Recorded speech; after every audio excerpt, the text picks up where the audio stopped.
90 seconds.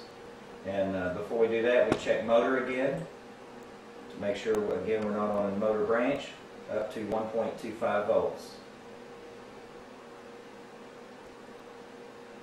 Again, we check the arch, check the toes, and we don't have any motor involvement, so now we can proceed with lesioning. And again, if you feel anything, let us know. You didn't feel anything that first time? Good.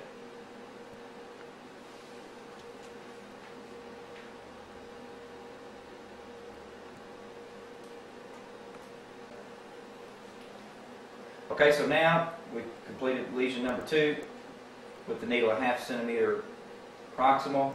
So now what we're going to do is adjust the needle. That was back to the original position. Now we want to adjust it a ½ centimeter in the distal direction, in other words, toward the toes. And again, you want to pull it out and try to keep it at about the same depth. A little bit of a guess because we pull it out and push it back in. When we get it in the new position, we want to check for motor stimulus once again. So we check for motor stimulus after each repositioning of the needle. Up to 1.25 volts. Checking for fasciculations in the arch and the toes, and we don't see any. So now we can proceed with lesioning. My experience with motor, you really don't get on motor branches unless you get really deep with the cannula.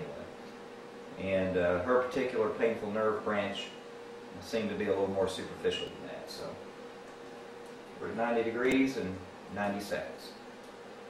Okay, so that completes our 3rd lesion. So now what I do is withdraw the needle and infiltrate ½ cc of dexamethasone acetate. And this dose is 16 milligrams per ml. I think this just helps with post-procedure inflammation. Withdraw the needle, and that's the completion of the procedure.